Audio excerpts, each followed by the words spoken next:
আমার বাবা বুঝি দুনিয়ায় আর নাই। ওই মা চিল্লায় বলবে আমার আম্মু বলিয়া ডাক দিবে কে? আমি তো আর আম্মু ডাক শুনবো না। বাবায় টেলিফোন করবে, ইমাম সাহেব আমার সন্তান বেঁচে নাই, জানাজা না পড়ায়া যাবেন না। একদলকে বলবে তাড়াতাড়ি যা দোকান থেকে কাপড় নিয়ে আসো, আর একদলকে বলবে বাঁশবাগানে যাও কবর খনন করো, কাউকে বলবে গরম পানি কর গোসল দেওয়ার জন্য। জীবনের এক অমূল্য সম্পদ সুস্থতা। আপনার টাকা পয়সা বাড়ি গাড়ি সব আছে, কিন্তু আপনি অসুস্থ, আপনার এই জীবনের কোনো মূল্য। টাকা পয়সা বাড়ি গাড়ি তেমন নাই, কিন্তু আপনি সুস্থ, আপনার মতো সুখী কেউ। আল্লাহ আমাদের সুস্থতাকে দায়েমান কবুল করেন। গতকাল এবং আজ দেশের পরিচিত ওলামায়ে হযরত কোরআন সুন্নাহ ভিত্তিক দিক নির্দেশনামূলক আলোচনা রেখেছেন। আপনারাও আলোচনা শুনছেন। ওলামায়ে কেরামের কথাগুলো সহি তরিকায় আমল করার তৌফিক দান করেন। ওলামায়ে হযরতের ইজ্জতকে আল্লাহ বেশি বেশি বাড়ায় দেন। যারা ওলামায়ে কেরামের বিরুদ্ধে লেখালেখি করেন, ইজ্জত নষ্ট করার চক্রান্ত করে, আল্লাহ এদের হেদায়াত দান করেন। আল্লাহ এদের হেদায়াত দান করেন। আল্লাহ এদের হেদায়াত দান করেন। আল্লাহ পাকের ইলমে যদি এদের হেদায়াত না থাকে, কঠোর হস্তে দমন করে দেন। কিয়ামত পর্যন্ত আর জমিনে কোনোদিন নবীজি এসে আমাদেরকে বয়ান শোনাবেন? সাহাবায়ে কেরাম আসবেন? আউলিয়ায়ে কেরাম, আইম্মায়ে কেরাম? কিয়ামত পর্যন্ত এই জাতিকে ভালো করে খেয়াল করবেন। দুনিয়াতে শান্তি এবং সম্মানের পথ দেখাবেন, পরকালে জান্নাতের পথ দেখাবেন। খুব খেয়াল করেন।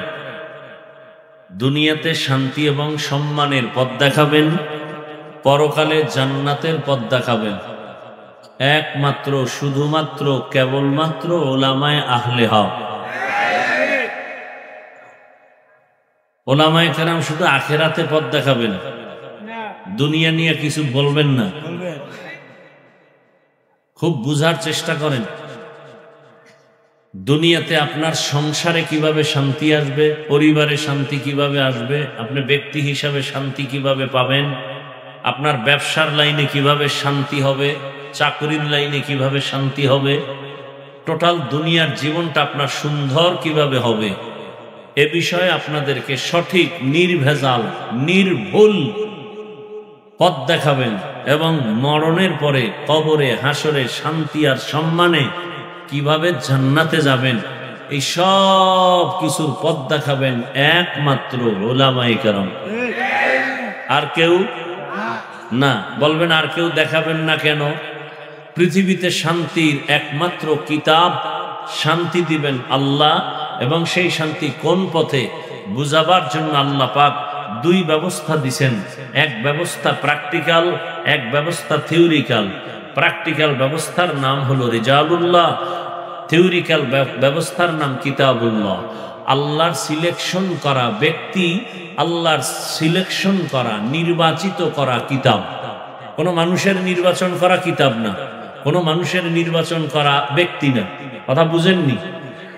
মানুষের নির্বাচন করা ব্যক্তি আজকে সম্মান পায়, পরে জুতার মালা নেয়। কারণ মানুষে ফুলের মালা দিয়া স্বাগতম দিয়ে উঠেছে, স্বার্থে আঘাত লাগছে, জুতার মালা দিয়ে বিদায় করছে। আর আল্লাহ যাকে নির্বাচন করবেন, একে কেউ দুনিয়াতে আখেরাতে অসম্মান করার সুযোগ পাবে না। আল্লাহ পাক দুনিয়ার সমস্ত মানুষের জন্য কল্যাণের ঠিকানা দিছেন দুই ব্যবস্থায়। এই দুইটা মানলে তার দুনিয়াতেও সম্মান আর শান্তি, আখেরাতেও সম্মান শান্তি। বুঝাইতে পারলাম? তাহলে প্রথম ব্যবস্থা ব্যক্তি, সিলেকশন করেছেন কে? দ্বিতীয় ব্যবস্থা কিতাব, নির্বাচন করেছেন কে? সমস্ত ব্যক্তিদের মধ্যে শ্রেষ্ঠ ব্যক্তি রহমাতুল্লিল, সমস্ত কিতাবের মধ্যে শ্রেষ্ঠ কিতাব কুরআনুল কারীম। এই কথাটা ঢুকছে দিলের মধ্যে? তাহলে দুই ব্যবস্থা, ব্যক্তি আর কিতাব, দোনোটাকে দিছেন আল্লাহ। ব্যক্তির মধ্যে শ্রেষ্ঠ ব্যক্তিকে বলেন রাহমাতুল্লিল। কিতাবের মধ্যে, কিতাব সমূহের মধ্যে শ্রেষ্ঠ কিতাব কি? নবী তো নাই, রহমতের নবী। আর আমাদের এখানে এসে দাওয়াত দিবেন, আসবেন নবী, নাকি আপনাদের শাহীবাজারে গত রবিউল আউয়ালে আসছিলেন রসুল?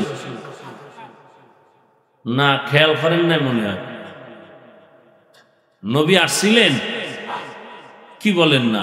অনেকে তো চেয়ার রাখে খালি, নবী এসে এখানে বসবেন, এরকম আমরা শুনি। কি রাখে স্টেজে? চেয়ার, রসুল এসে বসবেন। রসুল যদি মদিনার থেকে আপনাদের এলাকায় আসেন, তাহলে মদিনার উপায় কি? মদিনাতুল মুনাওয়ারা 24 ঘন্টার প্রতিটি সেকেন্ডে সেকেন্ডে জিয়ারত চলতেছে। মানুষ যদি ধরে নেন নাই, ফেরেশতারা করতেছে, জিনেরা করতেছে। নবীজি কি বলছেন এটা মানার চেষ্টা করব। তাহলে নবী আর আমাদেরকে দেখা করতে বা বয়ান দিতে, নবী আসবেন কেন? কে আপনি? আপনার কাছে আসবেন কেন? আপনি কে? নিয়া মিথ্যা বলেন, গীবত করেন, গালি দেন, সুদ খান, ঘুষ খান, নামাজ ঠিক নাই, রোজা ঠিক নাই, তেলাওয়াত। আপনার মতো একটা দুশ্মনের কাছে রসুল আসবেন?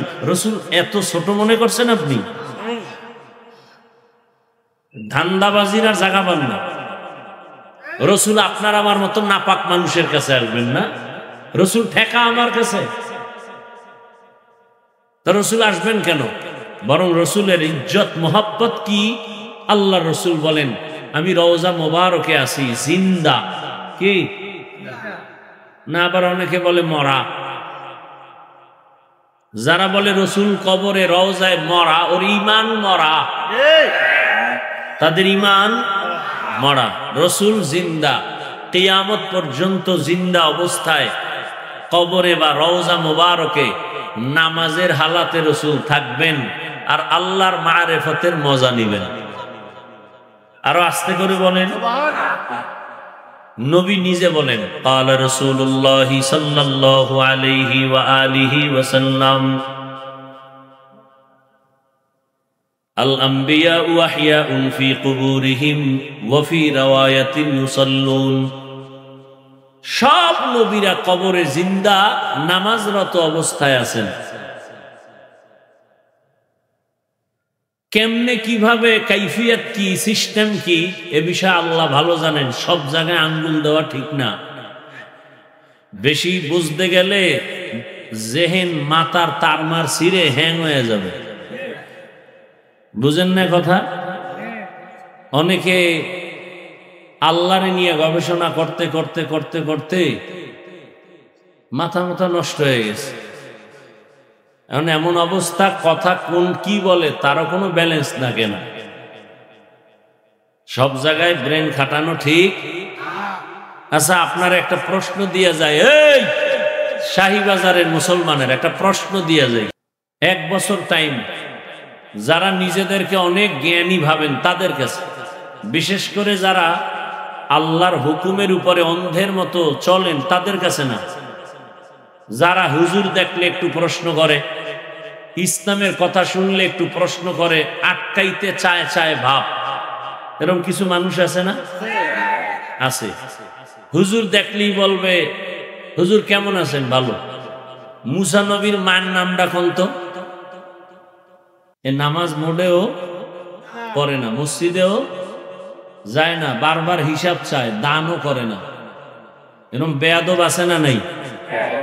1 টাকা দানও করে না, নামাজও বারবার কি চায়? হিসাব চায়। যারা দান করে তারা চায় দোয়া, আর যারা দান করে না তারা চায় হিসাব। মাঝে মাঝে দান করলেও মেজাজ কেমন থাকে, নাম মাইকে না বললে টাকা ফিরিয়ে নিবে। আছে না নাই? একজনে মসজিদে 20,000 টাকা দান করছে, বলছে আমার নাম মাইকে বলার দরকার নাই, আর একজনে 1000 টাকা দান করে বলেন নাম না বললে টাকাটা ফিরে নিয়ে আসবি। এরকম মানুষ আছে না? না, তো হুদা হুজুরের আটকায় দিল। হুজুর কয় কালকে কমু। চায়ের দোকানে গিয়ে কয় এই জন্যই তো মসজিদে যাই না, হুজুরেরা কিছু জানে না, এগো পিছে নামাজ পড়ে লাভ কি? এরকম কিছু মানুষ আল্লাহ হেদায়াত দান করেন। আল্লাহ, তো প্রশ্নটা রেখে যাই তাদের কাছে, এই কোয়ালিটির যারা বুদ্ধিমান, একই চুলার মধ্যে ভাত তরকারি রান্না করে রাঁধুনি আমার মা, একই মশলা, একই আগুন, একই তরকারি, একই চাল, একই টেবিলে বা দস্তারখানে আব্বা আম্মা ভাই বোন আমরা একসাথে খাই, একই তরকারি খাওয়ার পরে মা বাবা হয় প্রতিদিন দুর্বল, আমরা সন্তানরা হই সবল শক্তিশালী। কারণ কি? 1 বছর টাইম, পাশে থাকি, জবাব দিয়ে আসবেন। কথা বুঝেন নেই? একই পাতিলে রান্না হয়, চাল ভাত তরকারি মশলা একই হাতে রান্না, আমরা খাই, আব্বা আম্মা ভাই বোন আমরা সবাই একসাথে খাই। আব্বা আম্মা ওই একই খানা খেয়ে প্রতিদিন হন দুর্বল, আমরা সন্তানরা হই শক্তিশালী সবল। কেন? বুদ্ধি দিয়ে জবাব দিতে হবে। আর আমগো জিগাইলে বলবো আল্লাহর কুদরত। আপনারা আল্লাহর কুদরত বললে মানবো না। কেন? আপনি আল্লাহরে মানেন না, অতএব আপনি আল্লাহর কুদরত বললে আমরা মানবো না। আপনি যুক্তিবাদী, যুক্তি দিতে হবে। আপনি বুদ্ধিজীবী, বুদ্ধি দিয়ে জবাব দিতে হবে। আপনি যে বুদ্ধিজীবী, আপনার বুদ্ধির জিবি কত? 1 জিবি না 2 জিবি? 100 কয় জিবি কত জানি না, তবে মাঝে মাঝে হ্যাং হলেই আলেমরে গালি দেই। বুদ্ধিজীবীদের বুদ্ধি হ্যাং হয়ে গেলে আলেমরে কি করে? গালি দেয়। এরকম বেয়াদব আমগো দেশে নাই। আল্লাহ হেদায়াত দান করুন। তাহলে জান্নাতের খেয়াল করেন, জান্নাতের সঠিক পথ দেখাবেন এবং দুনিয়াতে শান্তি কিভাবে পাবেন, মরণ পর্যন্ত সম্মান কিভাবে পাবেন, এই সব পথ দেখাবেন কারা? ওলামায়ে কেরাম। আর কেউ দেখাবে না, কারণ শান্তির পথ দুইয়ের সমন্বয়, ব্যক্তি আর কিতাব। ব্যক্তির মধ্যে শ্রেষ্ঠ ব্যক্তিকে ভুলে গেছে, 2-3 মিনিটে ভুলে গেছে, রাহমাতুল্লিল। আর কিতাবের মধ্যে শ্রেষ্ঠ কিতাব রসুল নাই, কোরআন আছে। তো সেই কোরআন কাদের সিনায় থাকে বলেন? ওলামায়ে কেরামের সিনায় থাকে। অতএব কোরআন দিয়ে সঠিক ঠিকানা দিবেন, নির্ভেজাল নিঃস্বার্থভাবে জাতিকে শান্তির পথ দেখাবেন, দুনিয়াতেও, ব্যবসা চাকরির লাইনেও, আখিরাতের লাইনেও। একমাত্র ওলামায়ে কেরাম। আর কেউ সঠিক পথ দেখাবেন না, সবাই শুধু চাপাবাজি করবেন আর ধান্দাবাজি করবেন। আল্লাহ বুঝার তৌফিক দান করেন। দুনিয়ার সব স্বার্থপর, একমাত্র ওলামায়ে কেরাম নিঃস্বার্থ জাতির জন্য মেধাকে ব্যয় করে, সময় ব্যয় করে। এজন্য আমি বলি, এই জাতির একমাত্র চূড়ান্ত নিঃস্বার্থ বন্ধু ওলামায়ে কেরাম। এজন্য দোয়া করেছি আল্লাহ ওলামায়ে কেরামের ইজ্জতকে বাড়িয়ে দেন। সেই আলেম তৈরি হওয়ার ফ্যাক্টরির নাম কি? জোরে বলেন। এখন আপনারা সেই আলেমদের কাতারে যাবেন কিভাবে? আপনি আলেম হতে পারেন নাই, হওয়ার মতো রাস্তাও নাই। একটাই পথ খোলা, তাদেরকে মহব্বত করবেন, তাদের কথা শুনে আমল করবেন। তাহলে আপনার লাভ কি? আলেম সাহেব আলেম হইয়া আল্লাহর থেকে যে পুরস্কার পাবে, আপনি আলেমের সহযোগিতা করে সেই সম্মান পুরস্কার পাবেন। এই বয়ান কিন্তু গতকাল হয়েছে, আমার আগেও হয়েছে। আর আমি আপনার ঘরের মানুষ, ফাঁকে ফাঁকে আশেপাশে করি, আরো করব। অতএব আপনাদের যদি কোনো অধৈর্য মনে হয়, বিরক্ত বোধ হয়, বলে দিবেন, আমি দোয়া করে নেমে যাব। কিন্তু বেয়াদবি করবেন না, খবরদার। যারা প্যান্ডেলে বসে আছেন, একটা মানুষ উঠা বসা করবেন না, অন্তত আমার নজরে যেন না পড়ে। খবরদার, চালাকি করবেন না, এটা চালাকি করার জায়গা না। এটা যদিও একটা আপনাদের শাহীবাজারের রাস্তা, কিন্তু এখন এই রাস্তার মানুষ নিয়ে আরশে আজিমে আলোচনা চলতেছে। আল্লাহ বলতেছেন, এই মাঠে যারা বসছে সবার গুনাহ মাফ। চালাকি করবেন না। বহু চালাক কিন্তু ল্যাংটা হয়ে রাস্তায় ঘুরে, বহু চালাক বিল্ডিং থুইয়া জঙ্গলে ঘুমায়, বহু চালাক ব্যাংকে টাকা রাইখা না খাইয়া মরে। এখানে আসতেও কপাল লাগে, এই মাটির মধ্যে বসতেও কপাল লাগে। যে কেউ চাইলেও আসতে পারে না, চাইলেও বসতে পারে না। এখান থেকে মোনাজাত দিয়ে যাইতেও কপাল লাগবে। এটা সেই জায়গা। দেখেন না, আপনারা কোথাও গিয়া বসলে চেয়ার দিবে, চা দিবে, বসার বিছানা সুন্দর। আর এটা হলো পৃথিবীর মধ্যে নিম্ন বিছানা, এর থেকে নিম্নের বিছানা হতে পারে না।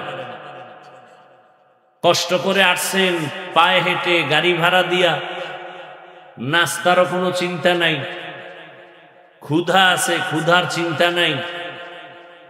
এরপরে বসার কোনো পার্সন আলাদা নাই, কে ভিআইপি, কে নন ভিআইপি, কে আলেম, কে মূর্খ, কে ধনী, কে গরিব, সব একাকার।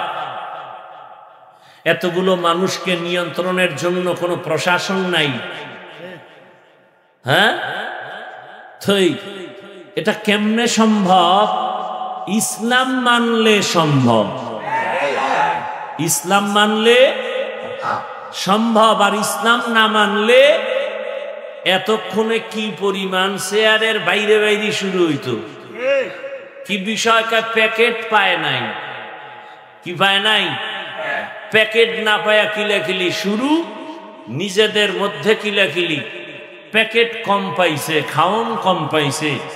আবার এগুলো আবার কিছু কিছু বন্ধুর বেশে ওদের দলের দুশ্মনেরা ভিডিও করে করে জাতিকে জানায়, দেখো আমরা কেতনা বড় বেয়াদব। আমার কথা বুঝেননি? আচ্ছা, আপনারা দলীয় মানুষ, এক জায়গায় বসছেন কোনো একটা মিটিং এ, খাওন নিয়ে একটু তর্ক বিতর্ক, এই যারা ভিডিও কইরা আপনাদের দলের লোকেরা যদি ছাইরা দেয়, ও দলের আপন মানুষ?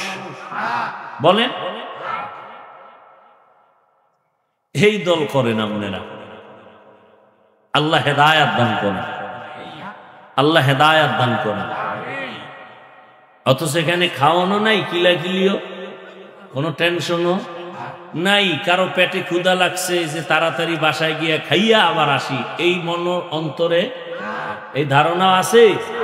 নাই। এটা কেমনে সম্ভব? কি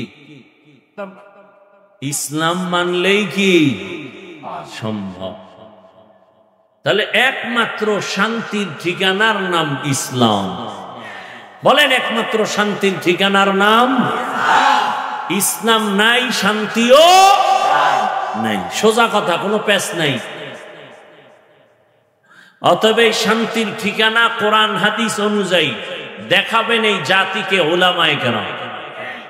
আচ্ছা, এখানে আপনারা অনেক দামি মানুষ, যারা আলেম না, ইসলাম সম্পর্কে একটু ধারণা কম, আপনারা আমাকে নিরপেক্ষতার আলোকে আল্লাহর মোহব্বতে জবাব দিবেন।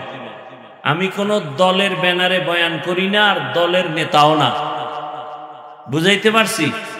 আমি ইসলাম মাথায় রেখে কথা বলতেছি। আমি কে কোন দল করেন, কোন নেতা আমার জানার দরকার নাই। আপনার আমার পরিচয় মুসলমান, আমাকে ধর্মের নাম বাস। আমি সর্বোচ্চ ইসলামটাকে মাথায় রেখে বয়ান করতেছি। কথা বুঝাইতে পারছি? আচ্ছা বলেন তো, আমরা যে ইসলাম মানি, কোরআন মানি, হাদিস মানি, আমাদের ইসলাম, আমাদের কোরআন হাদিস কি দুর্বল? বুঝে তাল মিলায় না, বহু তাল মিলাইয়া ভেজাল লাগাইছে। খুব চিন্তা করে বলেন, আমাদের ইসলাম দুর্বল, আমাদের কোরআন দুর্বল। আচ্ছা, মানুষের জীবনে যত সমস্যা হতে পারে সব লাইনের সমাধান কি ইসলামে আছে? কোরআনে আছে? একদিক থেকে একটু দুর্বল আছে কোরআন, একদিক থেকে একটু ইসলাম দুর্বল। আল্লাহ বুঝার তৌফিক দান করেন।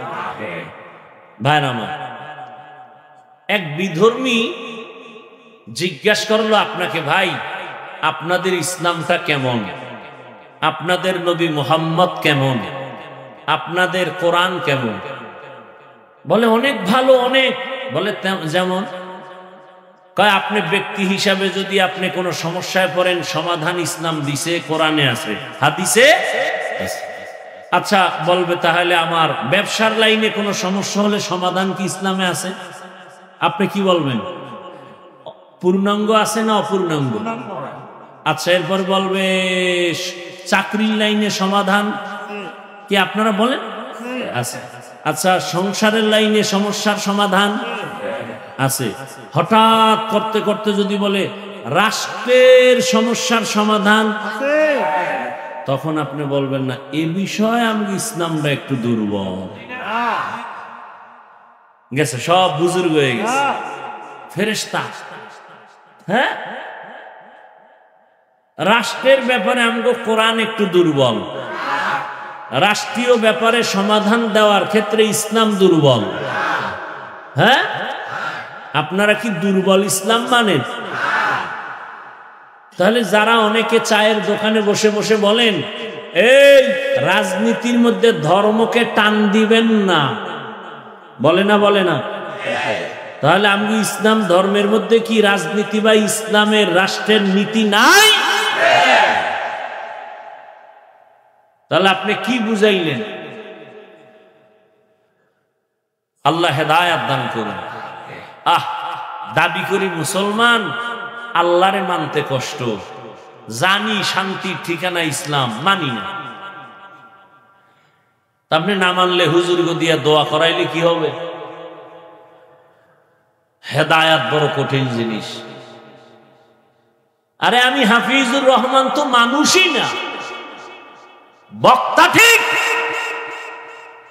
মানুষ হওয়া কঠিন।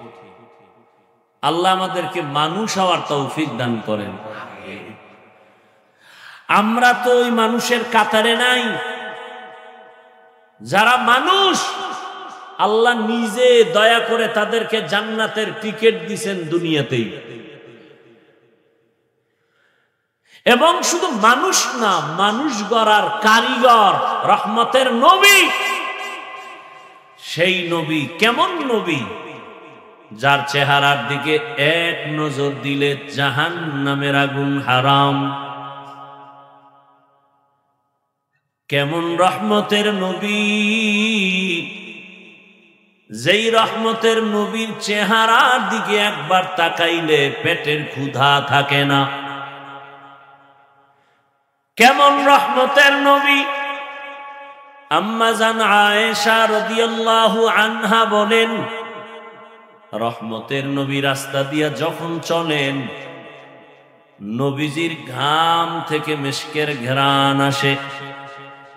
আমি আয়েশা রহমতের নবীর ঘাম বোতলে ভরে রাখতাম আর আতর হিসেবে ব্যবহার করতাম। নবী যখন মুস্কি হাসে, চাঁদের পূর্ণিমার আলো থেকে রসুলের হাসির দাঁতে আরো আলো। সুবহানাল্লাহ। না কেমন মায়ার নবী আমার? যেই রহমতের নবী কোথাও কদম দেন, ওই জায়গা থেকে মিশকের ঘ্রাণ দীর্ঘ বছর পর্যন্ত আসে। এমন মায়ার নবীর বয়ান কত সুন্দর, এমন রহমতের নবীর চেহারা কত সুন্দর, এমন রহমতের নবীর কণ্ঠ কত সুন্দর।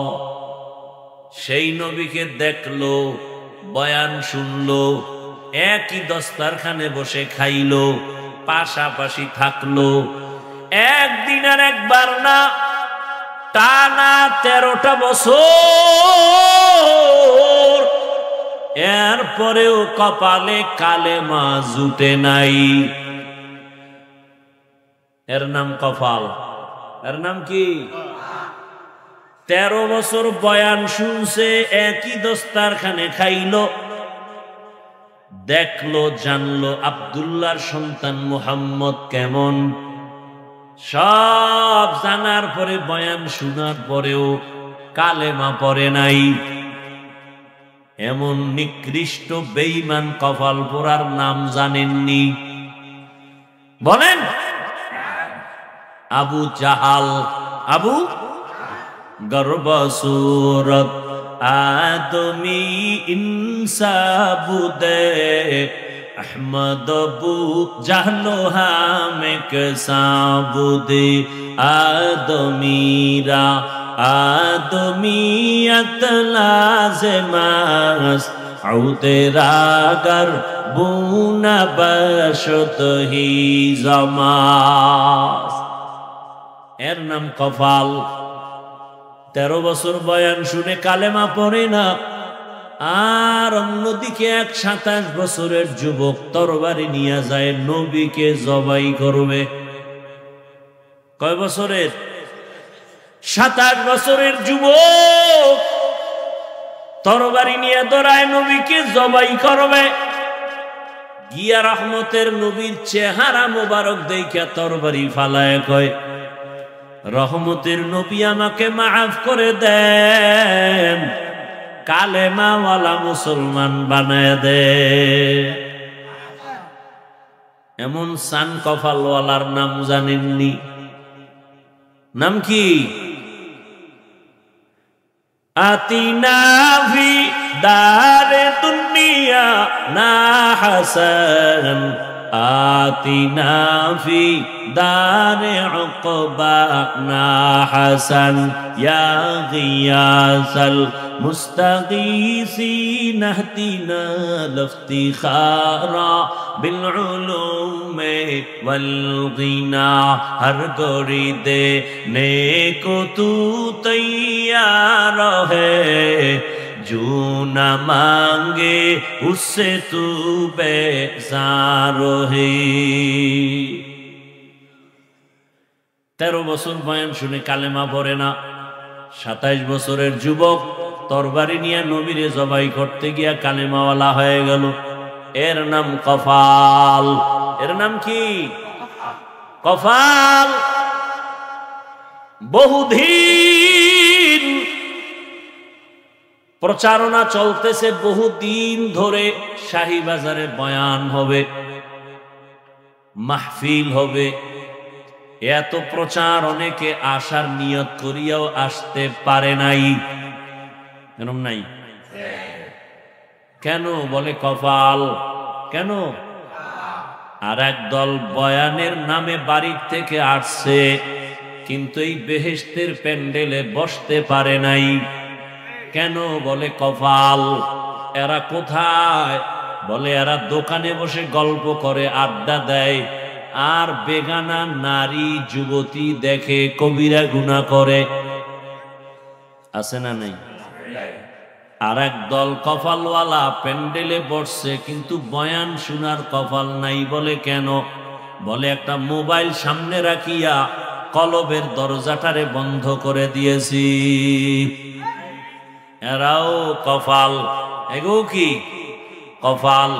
আর এক দল মোবাইলও না, বয়ানও শুনতেছে, কিন্তু নফস শয়তান বারবার তারে আঘাত করে, আর কতক্ষণ বাড়ি চল। দেখা গেল এতগুলো মানুষ এক জায়গায় নিয়ে মা বাবার জন্য দোয়া করার কপাল ওর নাই। এতগুলো মানুষ যদি চোখের পানি ছেড়ে কেউ আল্লাহকে ডাক দেয়, হে মালিক দয়া করে তুমি মাফ করে দাও, একজনের আমিন কবুল হলে এই বাগানের সবার আমিন কবুল হয়ে যাবে। এত সুন্দর সুযোগ পাইয়াও যারা মা বাবার জন্য মোনাজাতের দোয়ার সুযোগ নেয় না, এদের মতো কপাল পোড়া এই জমিনে আর নাই। আতিনা ফি দারে দুনিয়া না হাসান আতিনা ফি দারে উকবা না হাসান ইয়া গিয়াসাল মুস্তাগীসিন ইহদিনা লিফতিখারা বিল উলুমে ওয়াল গিনা হর গোরি দে নেকো তু তৈয়ার है जो न मांगे उससे तू बेजार है।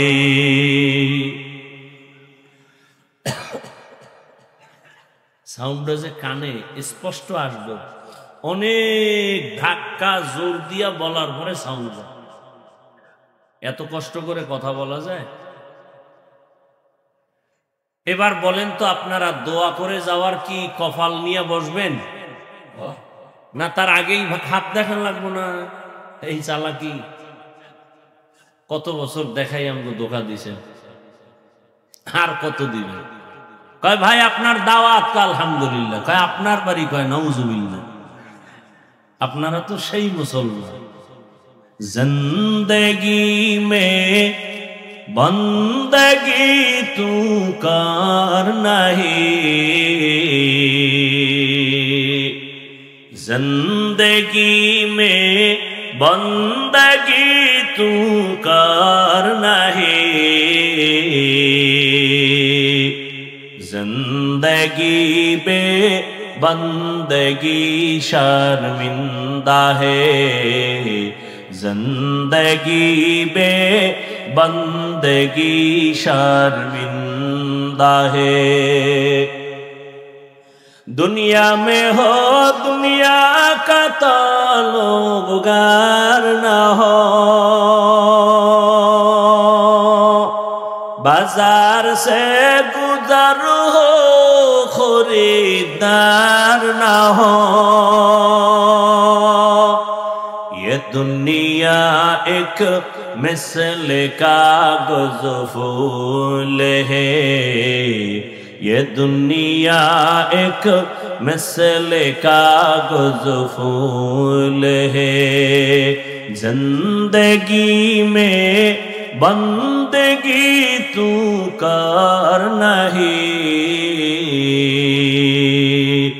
जिंदगी पे बंदगी शर्मिंदा है, जिंदगी पे बंदगी शर्मिंदा है, जिंदगी में बंदगी कुन बंदगी, बंदगी बे जिंदगी शर्मिंदगी। আমি যে একটা আয়াত পড়ছি বয়ানের শুরুতে, দুইটা আয়াত একটা হাদিস, না দুইটা হাদিস,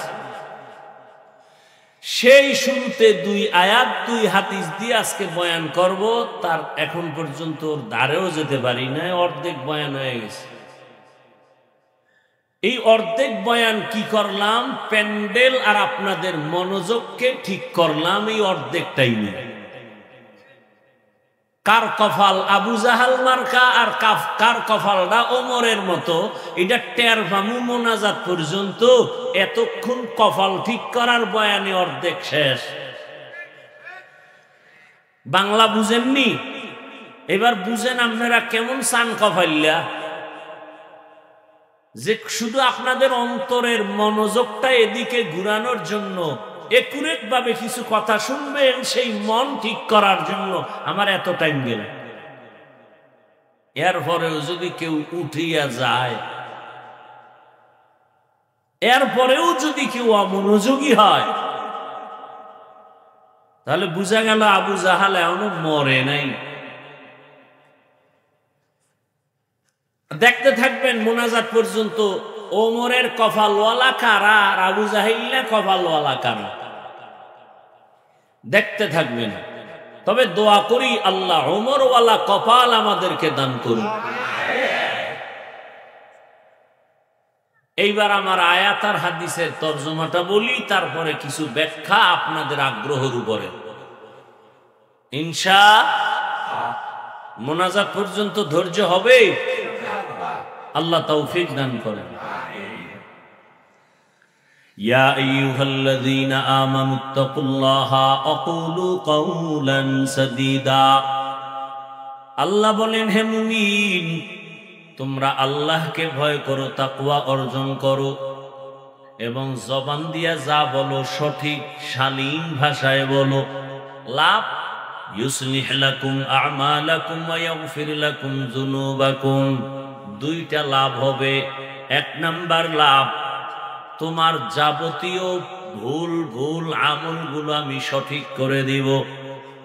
দুই নাম্বার লাভ হলো তোমার জীবনের সব গুনাহ মাফ করে দিব। আমাইয়ুতিল্লাহ ওয়া রাসূলাহু, যে বা যাহারা আল্লাহ এবং রাসূলের অনুসরণ করবেন, ফাকাদ ফাযা ফাওজান আযীমা, তাদের বিজয়টা হবে চূড়ান্ত বিজয়। বলে কেমন? বলে তারা বিনা হিসাবে জান্নাতি। হাদিস পড়েছি দুইটা। নবীজি বলেন, আল মুসলিমু মান সালিমাল মুসলিমুনা মিন লিসানিহি ওয়া ইয়াদিহি। যেই ব্যক্তি মুসলমান, ওই ব্যক্তি পরিপূর্ণ মুসলমান যার জবানের দ্বারা, হাতের দ্বারা অন্য কোন মুমিন মুসলমান কষ্ট পায় না। বুঝেননি? জবানের কথার দ্বারাও কেউ কষ্ট পাবে না, হাতের কাজের দ্বারাও কারো কষ্ট দেয়া হবে না। সেই হবে আসল মুমিন, সে হবে আসল মুসলিম। আর একটা হাদিস পড়েছি, নবীজি বলেন, মাইয়াজমান লিমা বাইনা লাহিয়াইহি ওয়া মা বাইনা রিজলাইহি আজমান লাহুল জান্নাহ। রহমতের নবী বলেন, দুইটা জিনিস তোমরা হেফাজতের জিম্মাদারি নাও, আমি রাসূল তোমাকে জান্নাতে নেওয়ার জিম্মাদারি নিব। কয় জিনিস? এক হলো দুই ঠোঁটের মাঝে জবানের হেফাজত করো, দ্বিতীয় হলো লজ্জাস্থানের হেফাজত করো। এই দুইটার হেফাজত যারা করবা, আমি নবী ওয়াদা দিলাম তাকে আমি জান্নাতে নেওয়ার জিম্মাদার হয়ে গেছি। আয়াত দুইটা, হাদিস দুইটার তরজমা শেষ। আলোচনার বিষয় দুইটা। এক নম্বরে আল্লাহকে ভয় করো, দ্বিতীয় হলো জবানকে হেফাজত করো। জবানকে হেফাজত করো। আল্লাহ তাআলা সূরা আহজাবের এই আয়াত, আল্লাহ তাআলা কেন বললেন জবান হেফাজত করো, কান হেফাজত করো কেন বলেন নাই? হাত হেফাজত করো কেন বলেন নাই? জবানের কথা কেন বললেন? বলে পুরা বডির মধ্যে জবান হলো একটা কঠিনতম অস্ত্র। জবানের মতো অস্ত্র তেমন কঠিন নাই। কঠিন এক অস্ত্রের নাম জিহ্বা। প্রতিদিন সকালবেলা মানুষ যখন ঘুম থেকে উঠে, হাত জবান থেকে পানা চায়, আল্লাহ জবানের ভেজাল থেকে মাফ করো, বাঁচাও। চোখ পানা চায়, আল্লাহ জবানের ঝামেলা থেকে আমি চোখেরে বাঁচাও। বুঝেননি? খেয়াল করিয়েন। আচ্ছা, জবান থেকে পানা চায় কেন? চোখ, হাত, পা কেন? কয় ঝামেলাটা আগে জবানে বাজায়, এরপরে হাতের উপরে ফিডা শুরু হয়। ঠিক নি? জবান আগে ঝামেলা বাজায়, ঝামেলার কারণে চোখের উপরে আঘাত। জবানে যদি ঝামেলা যুক্ত কথা না বলে তো হাত নিরাপদ, পা নিরাপদ, চোখ নিরাপদ। জবান এমন একটা কঠিন ঝামেলা যুক্ত অস্ত্র। যেমন আমগো দেশে আছে 2 টাকা দামের ব্লেড। ব্লেড এমন একটা অস্ত্র যে ডানেও কাটে, বামেও কাটে, সামনেও কাটে, পেছনেও। জিহ্বাটাও কিন্তু ব্লেডের মতো, চারপাশে ধার, যেদিকে মারে কাটে। মায়েরে বলে মাও কষ্ট পায়, বাবারে বললেও কষ্ট পায়। জিহ্বা দিয়া কষ্টের কথা ভাইকে বললেও বেজার হয়। জিহ্বা নামের কথায় আল্লাহও বেজার। জিহ্বা নামের কথায় উল্টা পাল্টা কথা বলবা, আমার নবীও বেজার। জবানের কথায় আমার মুসল্লিও বেজার। জবানের একটা কথা উল্টা পাল্টা হলে দুনিয়ার সবাই বেজার। বিধর্মীরাও বেজার, মুমিনেরাও বেজার। আমার কলিজার বন্ধুটা মুহূর্তের মধ্যে দুশ্মন হয়ে যায়, কষ্ট পায় আমার জবানের কথা। গ্রামের মুরব্বীরা এই জন্য কয় মুখের কথায় জয়, মুখের কথাই হয়। জবান বড় মারাত্মক, আর এটা এমন একটা অবস্থা, এটারে রশি দিয়া বান্ধাও যায় না। যায় হাতে অন্যায় করে রশি দিয়া বেঁধে দাও, পা অন্যায় করে রশি দিয়া বাঁধো, চোখ অন্যায় করে কালা চশমা লাগাও, পট্টি লাগাও, কান অন্যায় করে কানের ছিদ্র বন্ধ করো, ওখানে আর অন্যায়ের কোনো আওয়াজ যাবে না। জবানটারে কেমনে আটকাবেন? কষ্টের দিয়াও বাঁধা যায় না। যায় কেমন এক ভেজাল। পা আটকানো যায়, হাত আটকানো যায়, কান আটকানো যায়, চোখ আটকানো যায়, জবানটারে আটকানো যায় না। এবার এই জবানটারে কেমনে আটকাবেন? কন্ট্রোল তো করা দরকার। আমগো সমাজে যত ঝামেলা, হাতের দ্বারা যেই ঝামেলা না হয়, জবানের দ্বারা তার থেকে বেশি হয়। যত ঝামেলা জবান দিয়ে না। রাজনীতির ময়দানে ঝামেলা কেন? কয় অমুকে এই কথা বলছে। ওয়াজের ময়দানে ঝামেলা কেন? বলে জবান দিয়া অমুকেরে কাফের বলছে। ঠিক নি? জবানের কথা বড় ভেজাল। পুরা শান্ত পরিবেশ অশান্ত হয়ে যায় জবানের একটা কথার দ্বারা। কি? মাত্র একটা কথা, কেমন যেন পুরো দেশটা উল্টা পাল্টা হয়ে গেছে। কথা কন না কেন? কিসের কথা? এক কথা পুরো দেশ আউলে গেছে। ভাইরা আমার, বড় কঠিন। আবার এই জবানের কথা, এই জবান এমন একটা আল্লাহর দেওয়া আবার নিয়ামত, এটার মতো কঠিন নিয়ামত নাই। ঠিক নেই? কষ্ট হয় না তো? কেমন নিয়ামত? আমি যে হাফিজুর রহমান, প্রথম পরিচয় আমি মানুষ। প্রথম পরিচয় মানুষ ভালো নাকি জিন ভালো না ফেরেশতা ভালো, এটার পরিচয় দেয় আমার হাত। হাত দেখেন তো, পশু, গরু, ছাগল, ভেড়া, বকরি, বাঘ, এই যে পশু আমরা যাকে বলি, ওদের কিন্তু হাত আছে, ওদের কিন্তু নাক আছে, আমগো মতো চোখ আছে। কথা বলে? ও আমাদের মাথা আছে, ওদেরও মাথা আছে। ঠিক, কিন্তু আমগো জিব্বা নামের যে পাওয়ার, এই পাওয়ারও গো জিব্বায়। কথা বলেন না কেন? গরুটার জিব্বায় সে পাওয়ার নাই। বাঘ আমার মতো হাজারো মানুষকে মুহূর্তে দমন করে দিতে পারে, কিন্তু আমার জিব্বায় যেই পাওয়ার আছে, সারা দুনিয়ার বাঘের জিব্বায় সে পাওয়ার নাই। আছে? নাই। কেমন দয়ার মালিক আমার আল্লাহ! সারা দুনিয়ার গরু গরম হয়ে গেলে পুরা শাহী বাজার গরম, কিন্তু ওর জিহ্বায় ওই পাওয়ার নাই। আমি মানুষের জিহ্বায় যে পাওয়ার, আমি মানুষ, আমার পরিচয় হলো জবানের মাধ্যমে। আমি কথা বলতে পারি, আমি হায়ওয়ানে নাতেক, আমি কথা বলনেওয়ালা হায়ওয়ান। ওই পশুর থেকে আমার আলাদা হয়ে গেল। এবার মানুষ পরিচয় দিলাম জবান দিয়া। এবার আমি কি ভালো মানুষ না খারাপ মানুষ, তাও পরিচয় হবে হাতের দ্বারা না, জবানের মাধ্যমে, কথার মাধ্যমে। আমার কথার দ্বারা প্রমাণ হবে আমি হিন্দু না, বৌদ্ধ না, খ্রিস্টান না, ইহুদি না, আমি যে মুসলমান। পরিচয় হবে আমার জবান। লা ইলাহা ইল্লাল্লাহ, লা ইলাহা ইল্লাল্লাহ। মুহাব্বতে লা ইলাহা ইল্লাল্লাহ, লা ইলাহা ইল্লাল্লাহ, লা ইলাহা ইল্লাল্লাহ, লা ইলাহা ইল্লাল্লাহ, লা ইলাহা ইল্লাল্লাহ, লা ইলাহা ইল্লাল্লাহ, লা ইলাহা ইল্লাল্লাহ, লা ইলাহা ইল্লাল্লাহ, লা ইলাহা ইল্লাল্লাহ। পরিচয় হলো আমি কি? কালেমার দ্বারা কি পরিচয় হলো? আমি একজন মুসলমান। আমার পরিচয় হলো জবানের দ্বারা পরিচয় দিলাম আমি মুসলমান।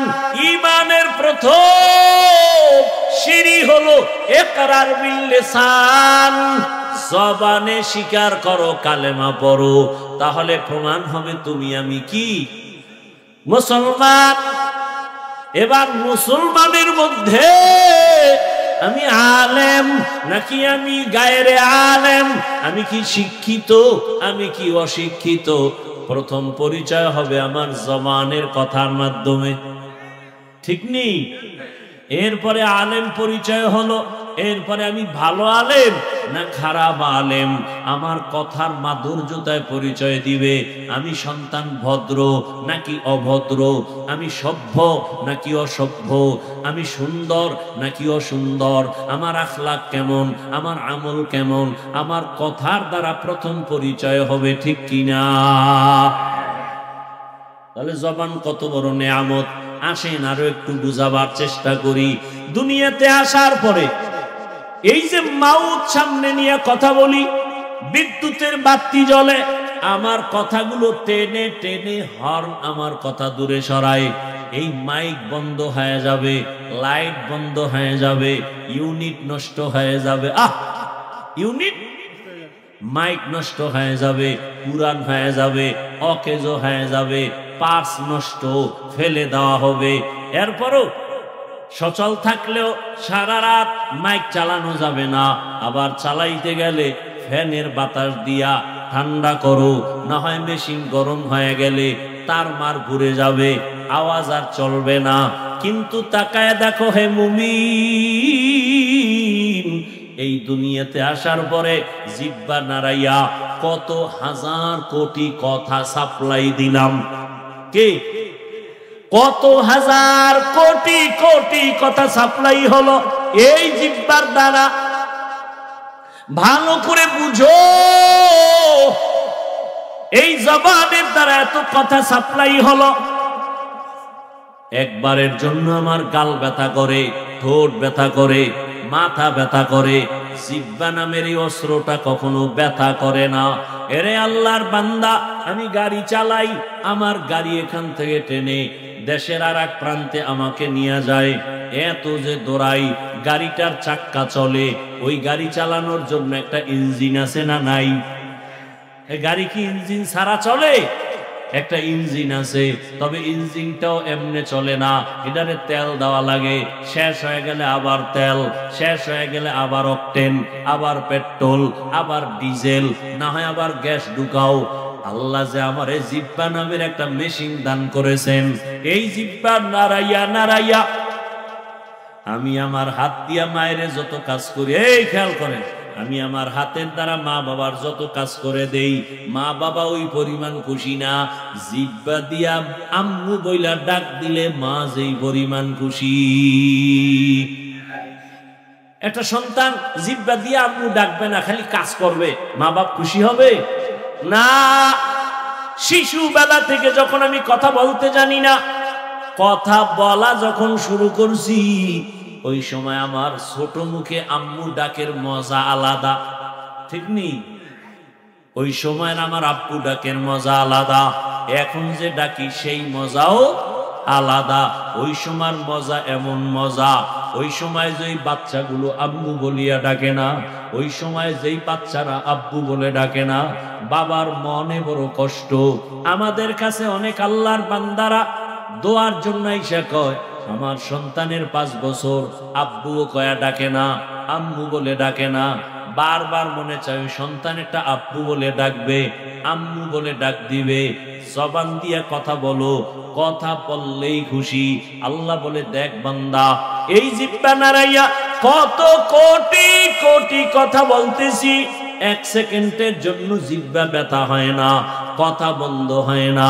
কত মানুষ ঘুমের মধ্যেও জিহ্বা নাড়ায় কথা কয়। জিহ্বার কথার দ্বারা প্রমাণ আমি বংশ ভালো, আমি আলেম ভালো, আমার মা বাপ ভালো, আমার মানুষ হিসাবে আমি ভালো, আমার ধর্ম আমার ভালো, আমার আখলাক ভালো, আমার চরিত্র ভালো, আমার বংশ ভালো, আমার পিছন ভালো, সামন ভালো। সব কিছুর পরিচয় হলো জবানের কথার মাধ্যমে। এই জন্যই তো আল্লাহ বলেন আর রহমান আল্লামাল কুরআন খালাকাল ইনসান আল্লামাহুল বায়ান। আল্লাহ তাআলা বয়ান শিক্ষা দিয়েছেন আমাদেরকে, কোরআন শিক্ষা দিয়েছেন আমাদেরকে। আমরা কিভাবে কথা বলবো শিখাইছেন কি? তাহলে জবান একদিকে বড় অস্ত্র, আবার জবান বড় এক নেয়ামত। ভালো করে তাকাইয়া দেখো, এই জবানে যার কথার আওয়াজ কান্না আসে, ও আব্বু বলে ডাকতে পারে না, আব্বু বলে ডাক দিতে পারে না, ও মনের ভাষাটা বুঝাইতে পারে না, ইশারায় বলে আর চোখের বাড়ি ছেড়ে কাঁদে। আর তোমার আমার মনের যত ব্যথা তুমি মাকেও বলতে পারো, মাকে বুঝায় বললে মায়ের চোখে পানি। জবান দিয়া কথা বুঝাইয়া যদি একটা ছাত্র অন্যায় কইরা ওস্তাদের কাছে বুঝায় বলে, ওস্তাদের মনটা নরম, ক্ষমার চোখে দেখে, চোখে পানি আসে। একটা সন্তানের অন্যায় করিয়া জিহ্বার কথা বুঝায় বলতে পারলে মায়ের দিলটা নরম। ও আল্লাহর বান্দারা, এই জিহ্বা নামের নেয়ামতের শুকর তুমি কি আদায় করেছো? আমার মাওলার আদালতে জবাব দিতে হবে। আল্লাহ কয় এই জবানের কথা এমন বলিও না যে দুনিয়াতেও তোমার ক্ষতি, আখিরাতেও ক্ষতি। জবানটারে তাড়াতাড়ি কন্ট্রোল করো।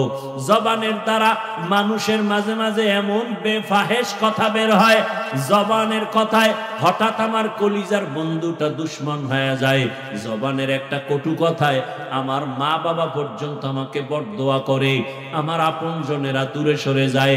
জবানের একটা কথায় একজন হিন্দু কালেমাওয়ালা হয়ে যায়। মাগরিবের নাম এশার নামাজের সময় বয়ান করে আসলাম, ওই সিরাজদিখান এলাকা মুন্সিগঞ্জ এক হিন্দু ছেলে আইসা কালেমা পড়তে চায়। আমি বললাম তোমার কোর্টের কাগজ আছে নাকি, এফিডেভিটের কাগজ? বলে নাই। চলো মান। আমি বললাম এখন কালেমা পড়ানো যাবে না, দেশের অবস্থা বড় খারাপ, পরিস্থিতি বড় খারাপ। কিন্তু ছেলে রেডি, বলে না আমি আল্লাহর দ্বীন ও ইসলামের বাইরে যাব না, কারণ ইসলাম আমার কাছে বড় ভালো লেগেছে। অথচ মুসলমানের দিনে বয়ান, রাত্রে বয়ান, ফজরের পরে বয়ান, জোহরের পরে বয়ান, আসরের পরে বয়ান, জুমার দিনের বয়ান, আমাদের তাবলীগওয়ালাদের বয়ান, পীর মাশায়েখের বয়ান, তাবলীগওয়ালাদের বয়ান, বক্তাদের বয়ান। এত বয়ানের পরেও তাকাইয়া দেখো মসজিদে ফজরের নামাজে খালি। কেন? বলে আমার কাছে নামাজ ভালো লাগে না, রোজা ভালো লাগে না, তেলাওয়াত ভালো লাগে না। তো ভালো লাগে কি? নাচ গান ভালো লাগে। এক পর্যায়ে দেখা যায় বউ পর্যন্ত এই গান বাজনার পিছনে ঘুরার কারণে বেশ্যা হয়ে যায়। মাইয়া বাবার কথা মানে না, ছেলে বাবার কথা মানে না, এলাকার মানুষ পর্যন্ত তার উপরে ঘৃণার বরদোয়া করে। ও আল্লাহর বান্দারা, একটা বিধর্মী পাগল কালেমাওয়ালা হওয়ার জন্য, কারণ ওর অন্তরে এত মায়া। মুসলমানের নবী, রহমতের নবী, বড় দয়ার নবী, বড় মায়ার নবী, ওই হিন্দু ছেলেটার দিলের মধ্যে এমন আঘাত করেছে, ওলামায়ে কেরামের বয়ান ওর সিনায় আঘাত করে, খ্রিস্টানের সিনায় আঘাত লেগে গেছে, কলেজের ছেলের সিনায় আঘাত, স্কুলে পড়ে কলবে আঘাত। বলেন আর নামাজ ছাড়বো না, আর বেপরদায় চলবো না। অথচ কিছু মুসলমানের এমন হালাত, আল্লাহ জানে, নবী ঘড়িও চিনে, কোরআনও বুঝে, এরপরও হুজুরের গালি দেয়, নামাজও পড়ে না, রোজাও রাখে না, অন্যে নামাজ পড়ে তাও ভাল লাগে না, অন্যে দাড়ি রাখে তাও পছন্দ করে না, অন্যে পর্দা করে তাও পছন্দ করে না, নিজে 1 টাকার সহযোগিতাও মাদ্রাসা মসজিদে করে না, বরং বারবার ভেজাল লাগায়, মুসলমানের বদনাম সারা জায়গায় ছড়ায়, আর কয় ইসলাম মানতে চাই না। আমাদের ইসলাম মানার দরকার নাই, কোরআন পড়ানোর দরকার নাই, বয়ান করার দরকার নাই। আছে না নাই? কত বড় নিকৃষ্ট কপাল ভরা একটা বিধর্মী পর্যন্ত ইসলামের দিকে আকৃষ্ট পাগল, আর মুসলমানের ঘরে জন্ম নিয়া ইসলাম মানতে তো চায় না, বরং উল্টা বিরোধিতা করে। ঠিক নেই? আমি দাড়ির বয়ান করছি, মুসলমান কয় বয়ান করিয়েন না। এক জায়গায় বয়ানে গেছি, কয় আপনার বিরোধিতা করছে এই এলাকার কিছু মানুষ। কেন? কয় আপনি দাড়ির ওয়াজ বেশি করেন তো এই জন্য পছন্দ করেন, দাড়ির ওয়াজ বেশি করে এই জন্য ভাল লাগে না। আরে দাড়ির ওয়াজ আমি করব কেন? আল্লাহর রসুল যে বয়ান করছে তার 100 ভাগের 1 ভাগ বয়ান আমি করি না। এরপর আলহামদুলিল্লাহ আমার বলার দ্বারা তো ইসলামের উপকার কম হয় নাই। কত বেনামাজি নামাজি, কত জেনারেল লাইনের মানুষ, দাড়িওয়ালা যুবক। ওই কয়েকদিন আগে এক আর্মির যুবক ছেলে আসছে, আইসা দোয়া চায়, হুজুর আমি আর্মির চাকরি ছাইরা দিছি। আমি বললাম দেশের এই মুহূর্তে আর্মির বড় দাম, তুমি ছাড়লা কেন? বলে হুজুর আমাকে বারবার বলে দাড়ি কাটিয়া ভালাও। আমি এক পর্যায়ে সহ্য করতে না পারিয়া বলছি, স্যার আমি চাকরি ছাড়বো, দাড়ি ছাড়বো না। এরে আল্লাহর বান্দা, সব কিছুর মূল এই জিহ্বা নামের অস্ত্র। এই একটা জিহ্বা দিয়া কত দিকে দৌড়ায়। এই জিহ্বা দ্বারা, এই একটা জিহ্বা দ্বারা অপরিচিত যুবক আর অপরিচিত মাইয়া, যুবক জিহ্বা দিয়া কয় তোরে বিয়া করবো, মেয়েটা বলে কবুল, সাক্ষী থাকলে বিয়া রেডি। কথা কন না কেন? সাক্ষী লাগবে না? না সিফা সাফায় কবুল হইল? হবে না, জবানের কথায় কবুল হয়ে গেছে। একটা বিধর্মী খালি বলছে লা ইলাহা ইল্লাল্লাহ, সাথে সাথে ইসলামের পতাকা আসছে। আবার ইসলামী এক ব্যক্তি জবান দিয়া বলে আমি ইসলাম মানি না, সাথে সাথে বেঈমান। দেখছেন নি কারবা? জবানের একটা কথা দিয়া অপরিচিত মেয়েটাকে বলছে কবুল। এখন কি হইছে? এই মেয়েটা তার স্ত্রী। আবার একদিন ঝগড়া লাইগা ডাক দিয়ে ওই একই জিহ্বা দিয়া কয় তালাক, শেষ। হ্যাঁ, এই একই জিহ্বার কথা বিচারক আদালতে বৈশা আসামিকে যদি জিহ্বা নাড়ায় কয় ডান দিকে দৌড়াইয়া যা, তার মানে তুই বেকসুর মুক্তি পেয়েছো, সবাই ফুলের মালা দেয়। আবার ওই একই বিচারপতি জিহ্বা নাড়াইয়া যদি আসামিকে বলে বাম দিকে যা, তার মানে জেলখানায় যাও। একই জিহ্বার আওয়াজ, কারো মুক্তি কারো জেলখানায় চলে যায়। একই জিহ্বার আওয়াজ। আমার এক কথায় বউ তালাক, আবার এক কথায় অপরিচিত মাইয়া স্ত্রী হয়ে যায়। আমার এক কথায় বেঈমান থেকে মুমিন, আবার জবানের একটা কথায় মুমিন থেকে বেঈমান। বুঝেননি কথা? তাহলে জিহ্বার পাওয়ার কেমন? কত পাওয়ার ওয়ালা এই জিহ্বা। ভাইরা আমার, এই জবানের তেলাওয়াত এত আকর্ষণীয়, মজার তেলাওয়াত। জিহ্বা দিয়া যত সুন্দর করে তেলাওয়াত করে, মানুষের দিল চুম্বকের মতো টানে। আবার এই জিহ্বা নাড়ায় কতজনে গান গায়, মানুষ বিরক্ত বোধ করে, খারাপ জানে। এই জবান দিয়া প্রশংসা করে, এই জবান দিয়া বদনাম করে। ঠিক নেই? একই জিব্বার কত কাম। আল্লাহ কয় ভালোটা যদি ধইরা রাখতে চাও জবানটারে কন্ট্রোল করো। ভালো মানুষের পরিচয় দিতে হলে জবান কন্ট্রোল করো। ইমানের পরিচয় দিতে চাইলে জবানটারে কন্ট্রোল করো। জবানটারে কেমনে কন্ট্রোল করি? হাতের তো বান্দা যায়, চোখ আটকানো যায়, জিব্বা আটকানো যায় না, এটা রশি দিয়া বাঁধাও যায় না, কষ্টেপ লাগানো যায় না, সুপারগুলো লাগানো যায় না। আল্লাহ কয় এটাকে আটকানোর একটা মেডিসিন আমি মাওলার কাছে আছে, আমি তোরে মেডিসিনটা দিলাম। ওই মেডিসিনের নাম হলো তাকওয়া। হর কে দারত খৌফে হকদার দিল মদম জন্নতুল মাওয়া দেহত রামাকাম জুজবা হক চি জে মখাজ ইনসুজা ফজলে উ আমস্তে দরজুম লা জাহা।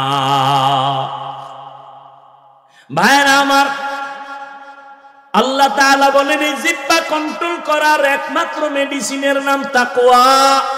এজন্য আয়াতের শুরুতে আল্লাহ বলেন জবানকে কন্ট্রোলের আগে বলে আমি আল্লাহকে ভয় কর। আল্লাহকে ভয় করার নাম তাকওয়া। এখানে যদি আমি আপনাদের প্রশ্ন করি আপনারা কারা কারা আল্লাহকে ভয় করেন, আমি প্রশ্ন করলে সবাই হাত উঠায় বলবে হুজুরদের থেকে বেশি আমরা ভয় করি। অথচ ফজর পড়ে নাই, জোহর পড়ে নাই, আসর পড়ে নাই, মাগরিব পড়ে নাই, এশার নামাজও পড়ে নাই। মোনাজাতের পরে গিয়া মোবাইল চালাবে, দরজা লাগাইয়া মোবাইল হাতে নিয়া চোখের জেনা, অন্তরের জেনা, জবানের জেনা, হাতের জেনা, সারা রাত মোবাইল হাতে নিয়া গুনা গুনা গুনা, ফজরও পড়ার খবর থাকবে না। সেও বলে আমি আল্লাহকে ভয় করি। আবার একদল নামাজ পড়ে সুদ খায়, সেও বলে আল্লাহকে ভয় করি। আর একদল গরিবের উপরে জুলুম করে, সেও বলে আমি আল্লাহকে ভয় করি। আর একজনে বেপরদায় আড্ডা দেয়, সেও বলে আমি আল্লাহকে ভয় করি। আমি নামাজ পড়ি, পর্দা করি, হালাল খাই, আমিও বলি আমি আল্লাহকে ভয় করি। দুই ভয় কি সমান? আসলে তুমি ভয় কি জিনিস বুঝো না। শুনো, আমি সব জায়গায় উদাহরণ দেই। ও পর্দার আড়ালের মা বোনেরা, ও যুবক, ও বৃদ্ধ বাবাজি, কান লাগাইয়া শুনো। একটা সন্তান মা বাবাকে ভয় করে, বলে তার প্রমাণ কি? মা বাবার সামনে অন্যায় করে না। একটা ছাত্র শিক্ষকের ভয় করে, প্রমাণ কি? শিক্ষকের সামনে ছাত্র অন্যায় করে না। ঠিক নেই? কেন? মাইরের ভয়।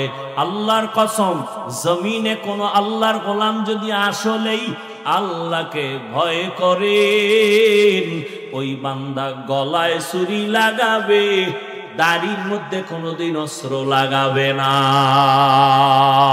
हर के दारत खौफे हकदार दिल मदरम जन्नतुल मअवा देहद रामकाम जुज़बा हक़ची ज़े मखाज़ इंसुजा फजले उआ मस्ते दरजुम ला जहा। ও আমার কলিজার যুবক, কয়দিন বাহাদুরি করে দুনিয়াতে চলবা? তোমার চোখের সামনে কত বাহাদুর লাশ হয়ে গেল। এমন একটা দিন নাই যুবকের লাশের খবর নাই। পানির নিচে যুবকের লাশ, গাড়ির নিচে যুবকের লাশ, ঘুমের বিছানায় যুবকের লাশ। কয়েকদিন আগে দেখো না এই ফেসবুকের গোলাম বাবারা, কয়েকদিন আগে দেখছো এক আল্লাহর বান্দা বিদেশে চাকরি করিয়া টাকা পয়সা অলংকার নিয়া ঢাকা এয়ারপোর্টে আসছে, বাড়ি যাবে বেড়াবার জন্য ছুটি নিয়ে আসছে। এয়ারপোর্টে তার সন্তান পরিবার গাড়ি নিয়ে হাজির। ওই বেচারা যুবক টাকা পয়সা অলংকার সব টলিমলি নিয়ে সব হাদিয়া নিয়ে গাড়ির মধ্যে উঠিয়া বাড়িতে রওনা। সন্তান হাতে পাইয়া চুমু খায়, কত আনন্দ। আনন্দ করতে করতে স্ত্রী সন্তান নিয়ে বাড়িতে গাড়ি চলছে, অনবরত গাড়ি চলে। চলতে চলতে চলতে চলতে বাড়ির পার্শ্বে আর একটু সময় বাকি আছে। হঠাৎ করে আমার মাওলার কুদরতের খেলা, ড্রাইভার গাড়িটা পানির মধ্যে ফেলে দিয়েছে। তোমরা ফেসবুক ওয়ালারা অনেকে জানো, কিন্তু আকাম করতে করতে কলব নষ্ট হয়ে গেছে। এগুলো দেখাও অনেকের কলবের মধ্যে ধাক্কা লাগে না, অনেকে জানেও না, অথচ সারা দুনিয়ার বাঙালিরা দেখছে আর চোখের পানি ফেলছে। ওই আল্লাহর বান্দা, গাড়িটা পানির মধ্যে পড়িয়া যাওয়াতে স্ত্রী জায়গায় মরে গেল, সন্তানও মরে গেল। ওই বিদেশি যুবক হাতের মধ্যে টাকা অলংকার নিয়া হাউ মাউ করে কাঁদে আর মিডিয়ার সামনে বলে, দীর্ঘ বছর বিবাহ করিয়া ঘরে থাকতে পারি নাই, মানুষ বিয়া করিয়া বিবি বাল বাচ্চা নিয়া একসাথে থাকে, খাইয়া না খাইয়া একটা আনন্দ আছে, আমি আনন্দ মাটি করিয়া টাকার জন্য বিদেশ গেলাম। আজকে আমি স্বর্ণ অলংকার নিয়া আমার বিবি পরিবার নিয়া শান্তির আনন্দ করার জন্য ছুটে নিয়ে আসলাম। আমার কপাল কেন এত খারাপ, আমার হাতের উপরে আমার কলিজার সন্তানটা মরিয়া গেল, আমার সন্তানে আমার চোখের সামনে আমার স্ত্রী চলিয়া গেল, আমার এখন এই টাকা দিয়া কি হবে, আমার অলংকার দিয়া কি হবে, আমার মতো কপাল পোড়া কেউ নাই। আধা ঘন্টা গাড়ি টানলে বাড়ির দরজা রেডি, কিন্তু আমার মাওলায় এমন বাড়ি নিছে, আমার বাড়িওয়ালারা নাই, আর আমি এখন একা বাড়ি চলবো। আমি ঘরে যাইয়া কি করব? আমার ঘরের দরজা কান্না করা শুরু করবে, কারণ আমার আপন বাচ্চাটা চলে গেল, আমার স্ত্রী চলে গেল। এই সংসারের বাগান যে সাজাইছে সে যদি না থাকে, আমি বেঁচে থেকে কি লাভ হবে? ও আমার যুবক বাবারা, ও ব্যবসায়ী বাবারা, ও চাকরিজীবী বাবারা, চোখের সামনে এত কিছু দেখো, আর কত গুনাহ করবা? আমার মাওলার কথা কি তোমার দিলে ধাক্কা লাগে না? আমরা মনে করছো ওলামায়ে কেরাম বুঝি মিথ্যা বলি, আল্লাহর কোরআন বুঝি সত্য না। কেন বিশ্বাস করো না রে বাবা? মহামারী করোনার কথা কি মনে নাই? স্কুল কলেজ বন্ধ, চাকরি বন্ধ, ব্যবসা বন্ধ, দোকান বন্ধ, ফ্যাক্টরি বন্ধ, রাস্তাঘাট গাড়ি চলাচল বন্ধ। একবারও কি তোমার মনে নাই ওই কঠিন সময় একটা মাদ্রাসাও বন্ধ হয় নাই? মনে আছে? একটা মাদ্রাসাও বন্ধ হয় নাই, একজন আলেম না খাইয়াও মরে নাই। ওই সময় করোনা যাকে ধরে ফেলেছে, বাবার করোনা, ছেলে কাছে যায় না, মরার ভয়। ওই সময় ছেলে শিক্ষিত কুলাঙ্গার, বাবার করোনা, এক পর্যায়ে বাবা মরেই গেল। ওই সময় এলাকার গরিব কিছু ছেলেদের টাকা দিয়া কয়, যা বাবার লাশটা রাস্তায় ফেলে দিয়াস। রাস্তায় ফেলে দিছে, ছেলেরা দরজা লাগায় দিছে, জানালা লক করে দিছে। বাবার লাশ রাস্তায় ফালানোর পরে তাকাইয়াও দেখে নাই কুলাঙ্গার সন্তান বাবার লাশটা কি কুকুরে খাইলো না জানাজা হলো, একবারও দেখে নাই। ও শাহীবাজারের মুসলমান বাবারা, ও পর্দার আড়ালের মা বোনেরা, কার জন্য জীবন কাটাইয়া বুড়া হইছ? দিন নাই রাত নাই, কার জন্য এত কষ্ট করো? তোমার সন্তান তোমাকে ভালো জানে না, তোমার সন্তান চায় তুমি মরিয়া যাও, তোমার টাকা পয়সা লুটে পুটে খাবে, তোমার স্ত্রী চায় তুমি মরিয়া যাও, তোমার সম্পদ লুটে পুটে খাবে। কার পেছনে জীবন যৌবন শেষ করো? একটু মানুষও কি হতে পারলা না? একটা ভালো মানুষের বাবা হতে কি পারো নাই? ওই কুলাঙ্গার শিক্ষিত সন্তানেরা বাবার করোনার কারণে মরার পরে লাশের খবর আর নেয় নাই। ওই সময় আমার দেশের কিছু পুলিশ ভাইরা আর সিংহবাগ টুপিওয়ালা আলেম ওলামারা এই দেশের সেই সময় করোনার টাইমে শত শত লাশ আলেম ওলামারা কাঁধে নিলেন, গোসল করাইলেন, এরপরে জানাজা পড়াইলেন, কবরে দাফন করলেন। শত শত লাশ আমার দেশের টুপিওয়ালা ওলামায়ে কেরাম কাঁধে নিয়া জানাজা পড়াইয়া দাফন করলেন। জানেননি আপনারা একজন হুজুরেও করোনায় মরে নাই। মিথ্যা বলছি? এরে বাবা, এরপরও হুজুরদের তোমার ভাল লাগে না। কে কারে তোমার ভালো লাগবে বলো? নবী তো আর এসে বয়ান দিবেন না, আবু বকর এসে বয়ান শোনাবেন না, ওমরে ফারুক আর বয়ান শোনাবেন না, ওলামায়ে কেরাম সারা কোরআন হাদিসের বয়ান শোনার আর পথ খোলা নাই। সেই আলেমদের বয়ান শুনিয়াও যাদের অন্তর সোজা হবে না, তোমার কপাল বুঝি পুড়িয়া গেল। এরে আল্লাহর বান্দারা, ভালো করিয়া বুঝো। এই আমি প্রায় মাহফিলে বলি, সরকারি যারা চাকরি করেন, বেসরকারি যারা চাকরি করেন, আপনাদের ডিউটি কত ঘন্টা জানেননি? কয় ঘন্টা? এই মনে হয় কিছু জানে না, সব বুজুর্গ হয়ে গেছে। সরকারি বেসরকারি চাকরি যারা করে 8 ঘন্টা ডিউটি। নিম্নে বেতন কত? ধরে নেন 17, 15 হাজার, 20 হাজার। 8 ঘন্টা ডিউটি, 15 থেকে 20 হাজার টাকা বেতন। আবার টেবিলের নিচে কত মুক্তা পাওয়া যায়? কথা বলেন না কেন? টেবিলের নিচে কত মুক্তা? 8 ঘন্টা ডিউটি, আবার বেতন নিম্নে 20 হাজার, আবার টেবিলের নিচে কত হারাম শুকর। এবার আমাকে আপনারা জবাব দেন, আপনাদের আশেপাশের মসজিদে ইমাম সাহেবরা কয় ঘন্টা ডিউটি করে? বলেন না কেন? এটা বলতে কষ্ট লাগে না? জানেন না ইমাম সাহেবরা মসজিদে কত ঘন্টা ডিউটি করে? 24টা ঘন্টা। বলেন বেতন কত দেন? হ্যাঁ, 5000। শহর এলাকায় একটু বেশি হতে পারে, গ্রাম অঞ্চলে গিয়া গতকাল এক জায়গায় জিগাইলাম, কয় 2500। ইমামের বেতন, খতিবের বেতন 3000।